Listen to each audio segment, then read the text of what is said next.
மகர ராசி உங்களுக்கு இந்த பிரபஞ்சம் என்ன மாதிரியான மாற்றங்களை கொண்டு வர போகுறாங்க அண்ட் உங்களுக்கு என்ன மாற்றங்கள் வாழ்க்கையில நடக்க போகுது அப்படின்றத பத்தி தான் இந்த பதிவுல நம்ம பார்க்க போறோம். அதுக்கு முன்னாடி உங்களுடைய கார்ட்ஸ் என்னெல்லாம் இருக்கு அப்படின்றத பார்க்கலாம். மகர ராசி. ஸோ மகர ராசி உங்களுக்கு என்ன மாற்றங்கள் நடக்கும் அப்படின்றத பார்க்கும்போது நீங்க நிறைய அடிக்ஷனான விஷயங்களை சார்ந்து போவீங்க.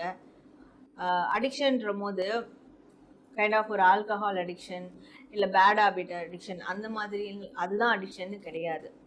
நல்ல விஷயங்களே அதிகமாக செய்யும் போது கூட அது நம்மளுக்கு நன்மை தரலை அப்படின்னாலும் அந்த நல்ல விஷயங்களை செஞ்சுக்கிட்டே இருப்போம். அதை செய்யலாம் நம்மளால உயிர் வாழவே முடியாது அப்படின்ற மாதிரியான ஒரு எண்ணம் ஏற்படும். இப்போ நிறைய பேர்லாம் பார்த்தீங்கன்னா நிறைய மற்றவங்களுக்கு உதவி செய்யறதுலேயே ஒரு அடிக்ஷன் இருக்கும். அவங்களுக்கு உதவி செஞ்சாதான் எனக்கு திருப்தியா இருக்கு அப்படின்றது.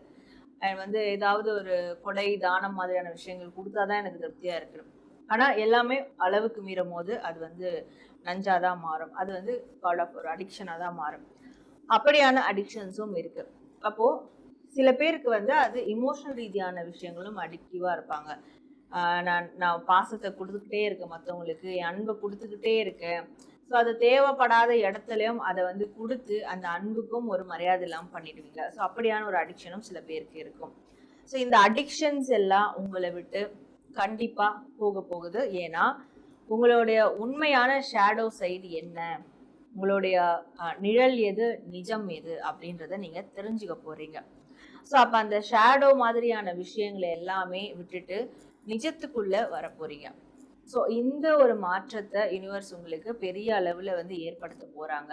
அப்படி இந்த மாற்றம் நடக்கும் போது நீங்க செல்ஃப் ரெஸ்ட்ரிக்ஷன் பண்ணிப்பீங்க.